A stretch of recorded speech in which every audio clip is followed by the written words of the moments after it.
I'm PriceLabs. Welcome to this webinar with BookingSync and PriceLabs. At PriceLabs, what we're doing is we're putting together a series of webinars. One, to share trends that we're seeing in the market. Secondly, to discuss tips and tricks on how to think about revenue management and particularly how to use PriceLabs at this time. Today on the call, we have Audrey from BookingSync team and Anurag Verma from PriceLabs team. And agenda is fairly straightforward. I'm going to pass it over to Audrey to have quick remarks, and then Anurag will share some insights, and then we'll dive into Q&A. Before we dive in, some quick things to note. Make sure that you're dialed in so that you can hear us. Remember that we can't hear you guys. So do type in your questions in the Q&A that you'd see below. We'll be recording this webinar for future access. And then lastly, if you have any specific questions to your location or account, do send us an email at support@pricelabs.co so that we can look into your specific account or location. With that, I will pass this over to Audrey for any comments.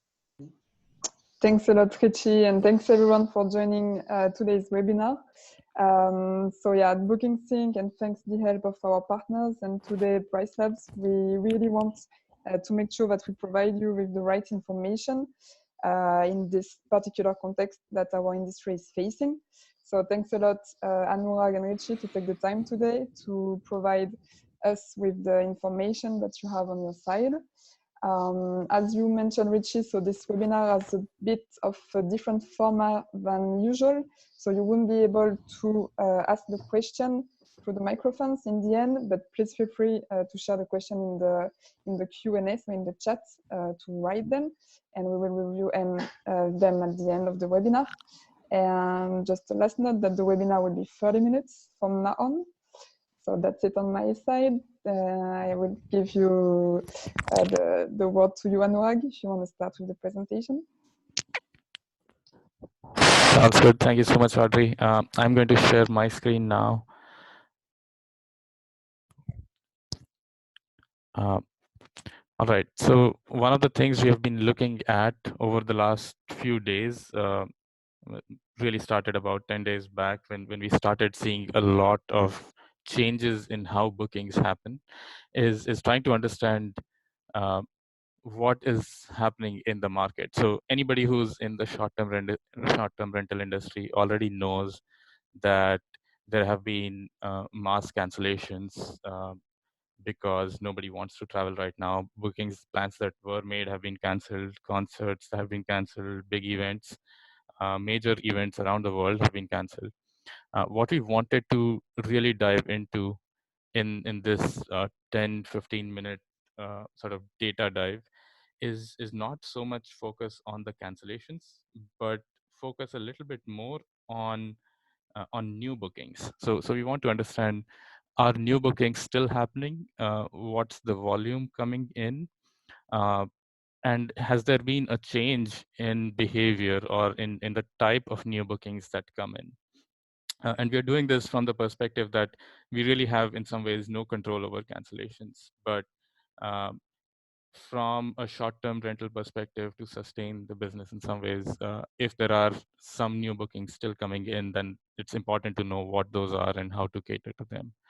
This is also fully understanding that in some markets, short-term rentals have been completely banned for the time being. And so we also want to make sure that shifts because of that are also showing up in our data, and we'll get to see those as well. So if there were three sort of takeaways, broad takeaways that anyone wanted to take out of it, the first is that new bookings are down 80%, and this is looking at worldwide data. We have spread it by continents as well, and we are seeing in Europe, it's a little more severe. I think we are seeing 85 to 90% down, but we do see some bookings still coming in. So for anybody operating in short-term rentals, this is no news in some ways. Like, everybody has seen that new bookings are completely down. The second important thing that we are seeing, and this is somewhat actionable, I mean, there's very little to be done about the first one in some ways, but the second one is a little more actionable, that it says that average length of stay has gone up almost 2 times. And we'll deep dive into some of this data very shortly. And this has multiple reasons. I mean, nobody's booking 1 night, 2 night business trips anymore. But there are bookings happening for longer length of stays, and we'll see that data soon. And then the third really important and useful trend is that booking lead time is down 50%. So lead time is how far out are people booking their stays. So if somebody books a stay for 3 months out, the lead time is 90 days. If somebody books a stay for 10 days out, the lead time is 10 days. So that lead time is becoming shorter and shorter. And we'll see some really interesting trends on this one as well. So to really drive down the magnitude of what's happening, what this chart is looking at, each column here is a booking day in the past, and what you'll see is up until actually almost until late February, the number of new bookings happening around the world was holding pretty steady. Each column here is a booking day, and you'll generally see, at least we see in our data, that middle of the week is when most people tend to book, and then over the weekend it dips a little bit and then goes back up over the middle of the week. We started seeing small dips in late February, which could be attributed to some early markets or some early exposure to coronavirus, for example, markets like Italy. And then as March came in, that trend kept continuing. More and more countries started getting impacted. And March 6th to March 10th is around when most countries around the world realized the magnitude of what's happening, and either there were regulations that came in to say, or travel bans or stay-at-home orders, which is what has now resulted in almost an 80% drop in bookings around the world. Categorizing these same bookings. So this one is looking at all kinds of bookings. In this chart, it's exactly the same chart, but we have excluded any bookings that are less than 14 days long. So this one only includes stays that are 15 days or longer and 60 days or shorter.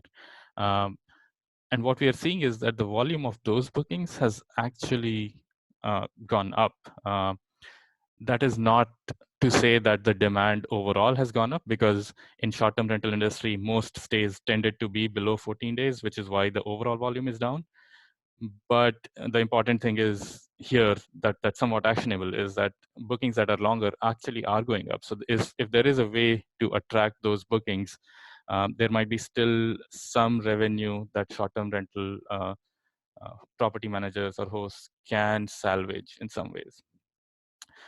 The last chart is again exactly the same as the first one that we saw in terms of total booking volume. So you'll see that these trends that I talked about, where middle week goes up and then weekends come down and an overall decrease in volume, it's holding pretty steady.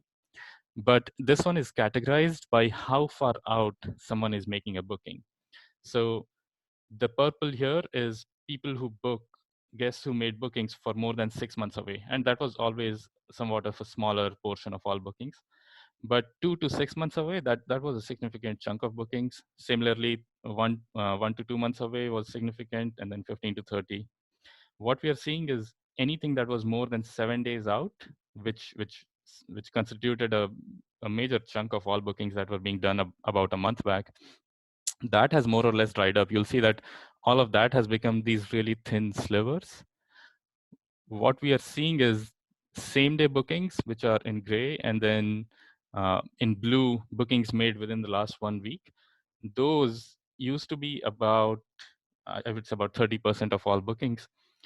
Those have reduced by about 50%. Actually, same day bookings are holding steady, but they haven't vanished. So there are still people booking that are that need immediate accommodation in some ways.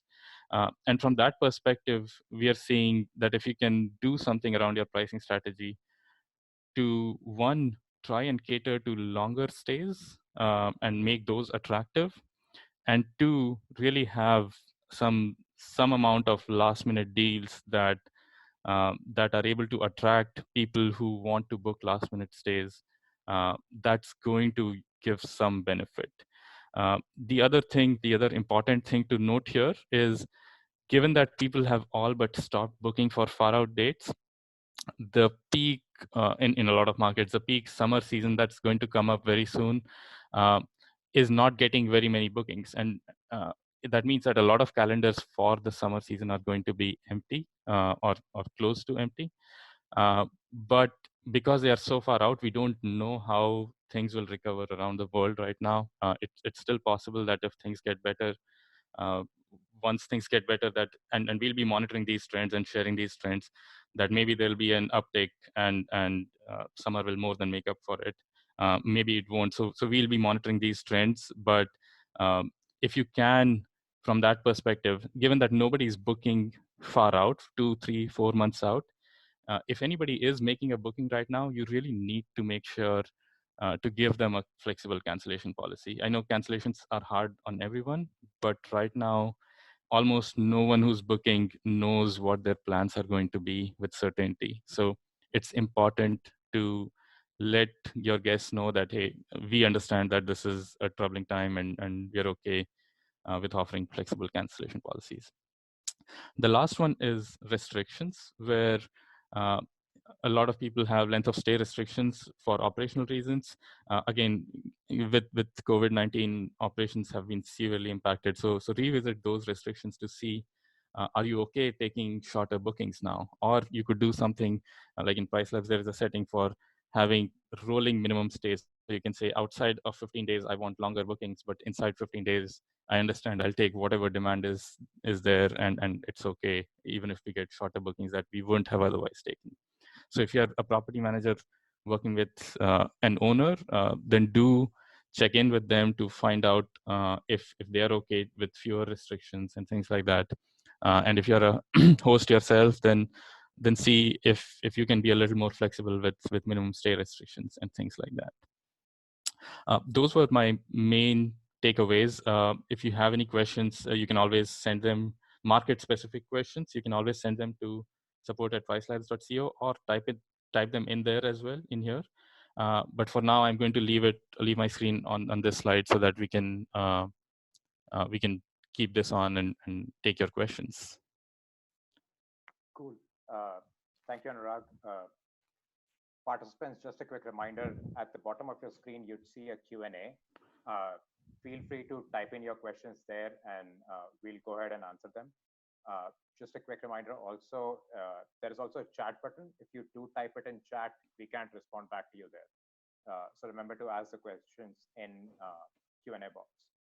With that, Anurag, first question is, how is PriceLabs and PriceLabs algorithm reacting to COVID-19? So there are really two things that we have done for the algorithm to respond to COVID-19. The first one is, in general, we have, let me share my screen to see. So if you look at your dashboard, you can always set your minimum price, base price, and maximum price. One of the things that we are doing right now is, if you use PriceLabs, you would know that you can go to account level customizations or listing level customizations, and there's something called occupancy based adjustments. By default, we have made those adjustments very aggressive, but we have also created a new setting that we are calling coronavirus, which is sort of a sign of times in some ways. What it does is, based on how booked a listing is, and this is looking at each listing by itself. So it's saying, if I have a property that's less than 10% booked over the next 15 days, I want to start giving deep discounts to it. And this will happen automatically. So every day we evaluate how booked a particular property is and adjust the prices based on that. So if you're sitting completely empty, for example, here, it's going to, if I hover over that date, it says occupancy factor is minus 35%. So it's going to say, hey, this is completely empty. I'm going to reduce the price massively and try to get some bookings. And you'll notice that it's not going to go below your minimum price. But what will happen as the market recovers, as more bookings start coming in, is that slowly it won't sit at 0% anymore. When bookings start coming in, it will automatically start reducing the discounts. So it's going to be very reactive to how your own listing is doing. This is also something that can be that is going to impact prices not just next 15 days, but 16 to 30, 31 to 60. We have defaulted it to be up to 2 months out because we think, given that most bookings are right now happening only within the last 7 to 10 days, even going out 2 months is a bit of a stretch. But we think, okay, we know that over the next 2 months the market is going to be impacted. After that we don't know, so we are going to keep prices beyond for peak summer season or fall as they are, because we still don't know what's going to happen in the market. But within that time frame, this is going to, if you haven't done anything, that's fine. Just make sure that you have that setting turned off.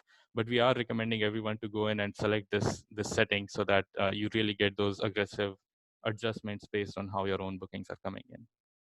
The second thing is we are toning down some of our event forecasts. So one of the things that happens is the way we detect events is by looking at abnormalities in future booking data. So for example, 3 months out, maybe a date is booked usually 20%, but if there is an event happening, it might be booked 25%, and that 5% difference tells us that there is an event coming up and we'll bump up the rates. One of the things that's happening is a lot more events are getting canceled, but people haven't canceled their bookings yet. So those big events still look like peaks to us. So we are toning those down a little bit so that the algorithm reacts to the current times. Does that answer the question? Yep, that's super helpful. The next question, as your data represented, there is a lot of long bookings that people are getting. What can people do to try and get more longer stays? Any pricing strategy recommendations for that? So really, there are two standard levers that you can apply. In PriceLabs, you can use these coronavirus setting to set your daily rates. And then in BookingSync, you can set length of stay discounts for weekly stays and monthly stays uh, that apply on top of these nightly rates. So in normal times, we have seen most hosts tend to say weekly discount would be somewhere between 10 to 20%, and monthly discount would be somewhere between 20 to 30%. Given the current state of the market, where a lot of inventory is sitting empty, we don't think that that is going to be enough.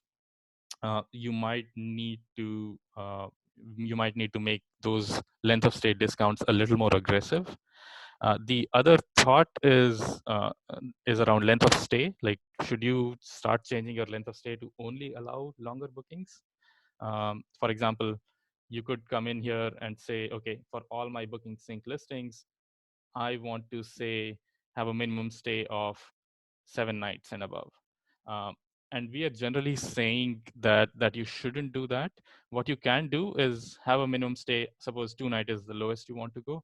Have a minimum stay that's 2 nights, and then you can say outside of 10 days, I want the minimum stay to be 7 nights, or outside of say 20 days, I want the minimum stay to be 7 nights.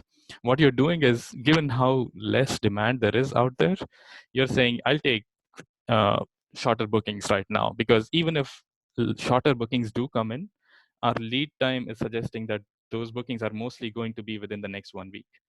So even if they do come in, they're not going to block your calendar forever. And what this does is this setting of saying make the minimum stay 7 nights outside of 20 days is protecting your calendar for the future. It's saying if you get a 2-night booking or 1-night booking, uh, 2 months out, then it's making sure that you can't get a longer booking around those dates. So that's another way to think about it. So there is 2 or 3 levers: the daily price, the length of stay discounts that you can set in BookingSync itself, and then the minimum stay settings that you can tailor from your customizations. Cool. The other question that we're getting is our calendars are mostly empty. Any tips or tricks that you have seen people use outside of pricing to get more bookings? Yes. this is where sort of, given that the trend now is for longer stay lengths, you might want to explore a little bit on places where people book midterm stays. So there, and this answer is going to be very city specific in some ways, or country specific, but find out what channels do people book when they are looking for a month-long stay usually. So, and also find out channels that people who are currently looking to book are going to frequent. So for example, one of the bigger, in US, there is a website called Traveling Nurses, where a lot of medical workers book their stays through. And they generally tend to book longer stays. These are medical workers who are not coming in for 2-3 days. They're coming in for a longer shift in some ways. So see if that something like that exists in your area. There are also folks who have started remarketing their listings as a work from home kind of a thing, where if somebody has too many distractions at home, they can book something where they can go work in peace, maybe for a day, for 2 days, or things like that. And then just plain old longer term bookings, like there are people like students who might need temporary housing for all kind of reasons, and see if you can put out get a 1 or 2 month stay right now, because I mean it's better to have some revenue than no revenue. Also, if you're in a place where short-term rentals are banned, that might be your only option. So see, and Audrey might have more insight into the French market on this front as well. See if there are channels that you can, and these might not be short-term rental channels at all, but see if there is something available that's going to get you a few mid or longer-term bookings. Fantastic. Thanks, Anurag. Audrey, is there anything that you'd like to share on this particular topic? Yeah, thanks. So first of all, I would like to thank you, Anurag, for this great presentation. I think these are awesome insights that you shared with us. And thanks a lot for your time and for this presentation. Regarding short-term rental bans, so this is not it's not written in the law that is forbidden in France. We know that some region actually decided to ban it.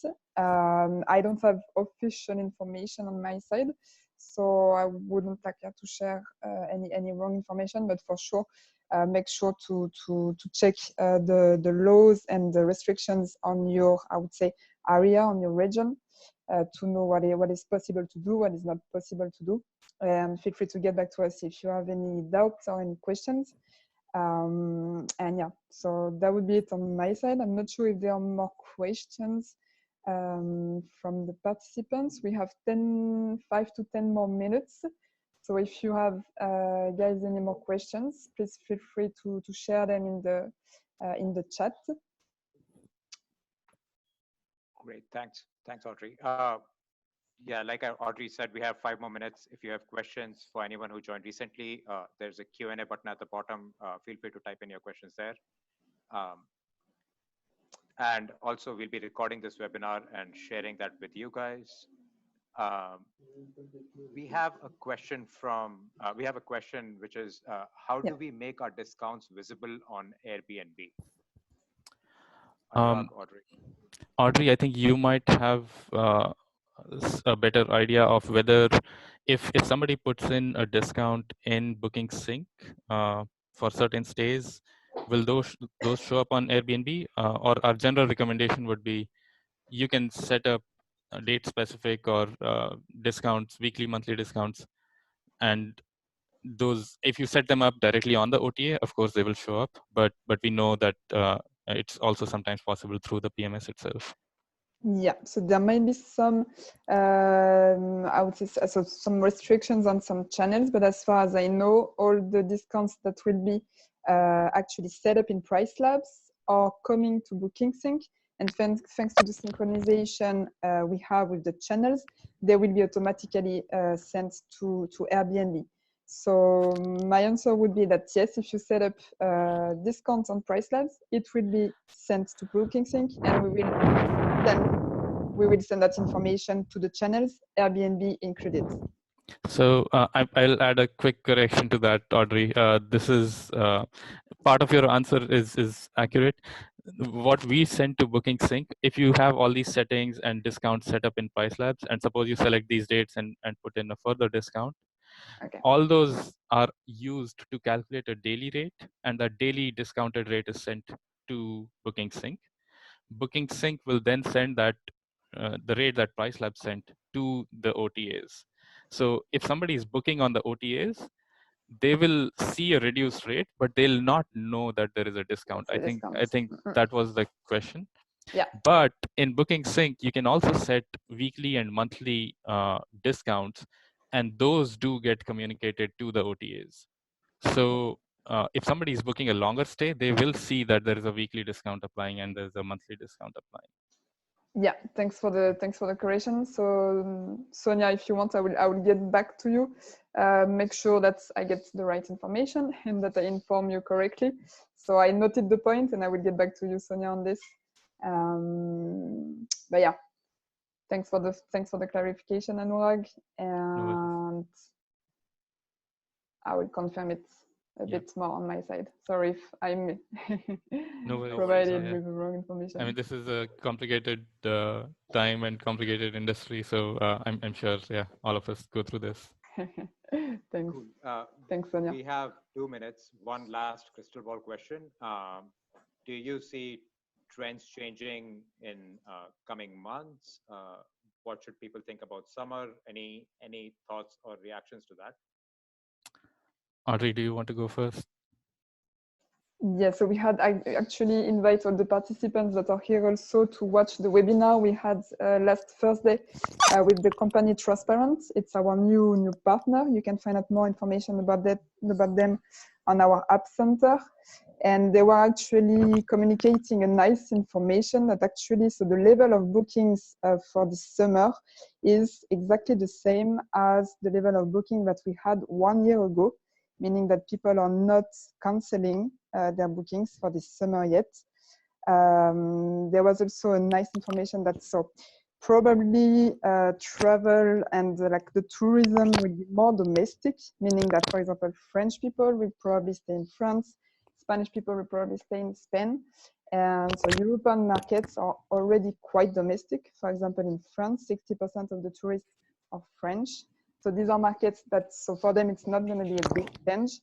So yeah, I really invite you to watch this webinar from Transparent. They also have a nice page that you can follow where they share reports on the impact of coronavirus on our industry. I will share it with you now in the chat. Let me find the link. Cool. Anurag, any thoughts on your end? Yeah, like Audrey said, we haven't seen cancellations happening for the coming summer yet, but that might be for two reasons. One is we don't know if this will last till the summer, and two, the cancellation policies from the OTAs haven't really kicked in for the summer. So people who want to cancel might just be waiting to cancel for free. Once, if this is still going on, then wait for OTAs to allow those cancellations as well. We have seen, although people haven't started canceling bookings that they've already made, we are seeing that people have stopped booking for summer right now. So in the last week or so, there have been very few bookings that come in for the summer. This is the data we have been seeing in the PowerPoint as well. We have been doing the similar kind of a thing where we are tracking what kind of bookings are coming in almost every day. So we are now going to update this page. So if you want to bookmark this blog post where we are going to update booking data trends that we see from PriceLabs perspective. Perfect. Yeah. That might be helpful as well to understand how many bookings are coming in, what's the lead time, so you can get, if people start booking for summer, for example, what you'll see is if in a month's time people start booking for summer, then this dark purple is going to become larger and larger, where it's very small now. If you start seeing it become larger, that's going to be a sign that people have now started booking for summer again. So I would recommend just keeping a tab of this page just to see how booking trends are developing over time, so that you can sort of get back into action or be prepared when it's time for that. Got it. And I'm Cool. going to send that into the chat as well. Thanks, Anurag. And with that, we've come up to our 30-minute mark. Thank you, everyone, for who joined the webinar. After the webinar, like after I close out this webinar, we're going to send out a link with the recording of this webinar. I'll also send the link that Audrey had shared and that Anurag's sharing just now. And with that, thank you so much, everyone, for joining. I'm going to close out the webinar now. And if you have any questions for either us at PriceLabs or BookingSync, you can always send us an email at support@pricelabs.co or support@bookingsync.com. Fantastic. Thank you, everyone. Big thank you on our side. Thank you, Richie, and thank you, Noah, for the time, and to the team at PriceLabs for all the information that you prepared and the presentation that you did today. I hope it was helpful for everyone. And yeah, good luck, everyone. Have a nice end of the day, and feel free to reach out to us if you have any questions. Thanks again, guys. Bye, everyone. Bye, everyone. Thank you. Bye. Bye-bye. Take care.